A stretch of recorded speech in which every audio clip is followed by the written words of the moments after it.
నమస్తే అండి. ఈరోజు మన ఛానల్లో కస్టర్డ్ ఐస్ క్రీమ్ అండి. ఈజీగా కస్టర్డ్ ఐస్ క్రీమ్ ఏ ఫ్యాన్సీ ఐటమ్స్ లేకుండా ఇంట్లో ఉన్న వాటితోనే మనము ఈజీగా తయారు చేసుకోవచ్చు.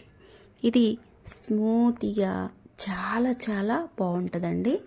అసలు బయట కొన్న అవసరం కూడా లేదు. ఇంట్లో ఉన్న వాటితోనే మనం ఈజీగా చేసుకోవచ్చు. ఎలా అన్నది చూద్దాం.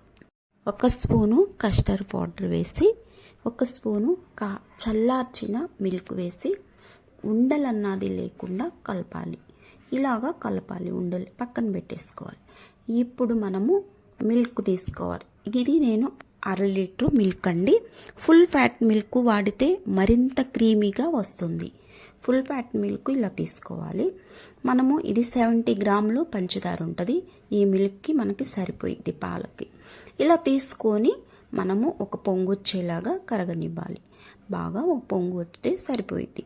ఇలా ఒక పొంగు వచ్చిన తర్వాత మనం కలుపుకున్న కస్టర్డ్ పౌడర్ తీసుకొని ఒక చేత్తో కలుపుతూ ఒక చేత్తో పోస్తూ ఇలా కలుపుకోవాలండి.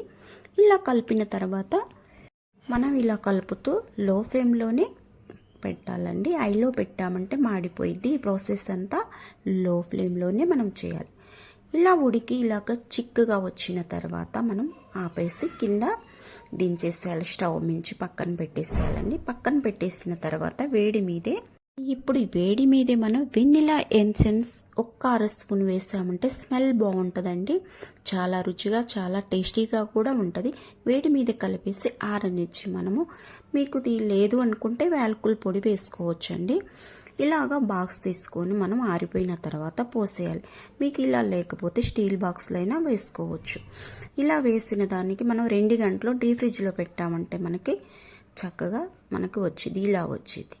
ఇలా వచ్చింది. మనం ఇప్పుడు ఒక జార్ తీసుకొని జార్లో మనము గ్రైండ్ చేసుకోవాలండి. ఇలా వేసుకున్న తర్వాత మనం అంతా ఆగి గ్రైండ్ చేసుకున్నామంటే తిక్కుగా బాగా వచ్చేది. క్రీమ్ అన్నది కూడా బాగా వచ్చేది. ఇలా వేసేసుకున్న తర్వాత పాల మీద మీగడండి క్రీమ్ లాంటిది మనము 1/2 కప్పు వేసుకున్నామంటే చాలా రుచిగా టేస్టీగా వచ్చింది. దీనికల్లా మీగడ అన్నది కొంచెం పడాలి. ఇలా పాలు కాసి మనం ఫ్రిడ్జ్లో పెట్టామంటే మీగడ తయారైంది. 2 రోజులు 3 రోజుల్లోకి మనకు మీగడ వచ్చింది. మళ్ళా మనము వెగస్టా ఉంచితే టేస్ట్ అన్నది ఉండదు, డిఫరెంట్ వచ్చింది.